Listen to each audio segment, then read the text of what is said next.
Clip number 128، اس میں آپ انشاءاللہ قرآن پاک کی سورہ آل عمران کی آیت نمبر 91 سے 93 کی تلاوت، ترجمہ اور تفسیر قرآن صراط الجنان سنیں گے۔ بسم اللہ الرحمن الرحیم۔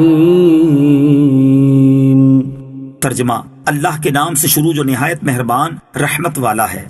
ان الذين كفروا وماتوا وهم كفار فلن يقبل من احدهم ملء الارض ذهبا ولو افتدى به اولئك لهم عذاب اليم وما لهم من ناصرين۔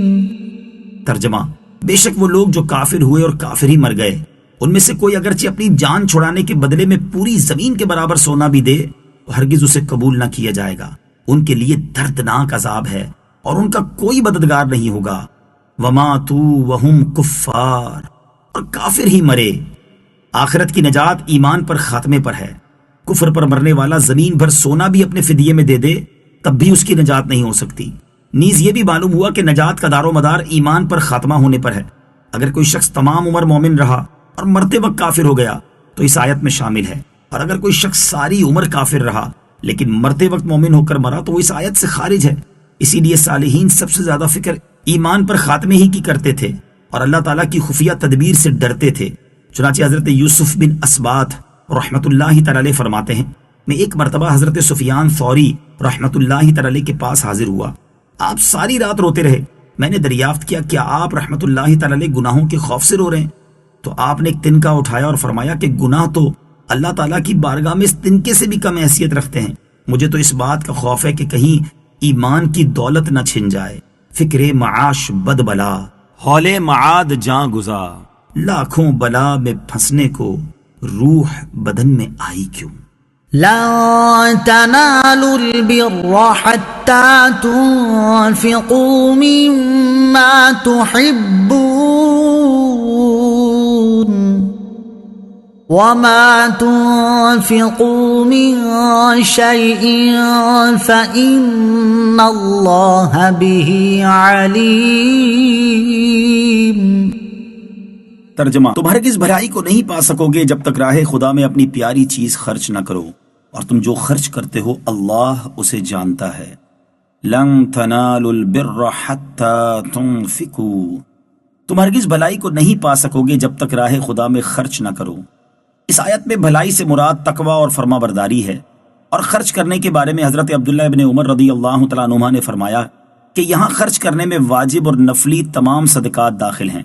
امام حسن بصری رحمت اللہ تعالی علیہ نے فرمایا، جو مال مسلمانوں کو محبوب ہو اسے رضائے الہی کے لیے خرچ کرنے والا اس آیت کی فضیلت میں داخل ہے، خواہ وہ ایک کھجور ہی ہو۔ وما تنفقوا من شیء فإن اللہ بہ علیم، اور تم جو کچھ خرچ کرتے ہو اللہ اسے جانتا ہے، یعنی اللہ تعالیٰ جانتا ہے کہ تم اس کی راہ میں عمدہ، نفیس اور اپنی پسندیدہ چیز خرچ کر رہے ہو یا ردی، ناکارہ اور اپنی ناپسندیدہ چیز خرچ کر رہے ہو۔ تو جیسی چیز تم خرچ کرو گے اسی کے مطابق اللہ تعالیٰ تمہیں جزا عطا فرمائے گا۔ كل الطعام كان حلا لبني إسرائيل إلا ما حرم إسرائيل على نفسه من قبل إلا ما حرم إسرائيل على نفسه من قبل أن تنزل التوراة قل فأتوا بالتوراة فاتلوها إن كنتم صادقين۔ ترجمہ، تمام کھانے بنی اسرائیل کے لیے حلال تھے سوائے ان کھانوں کے جو یعقوب نے تورات نازل کیے جانے سے پہلے اپنے اوپر حرام کر لیے تھے۔ تم فرماؤ تورات لاؤ اور اسے پڑھو اگر تم سچے ہو۔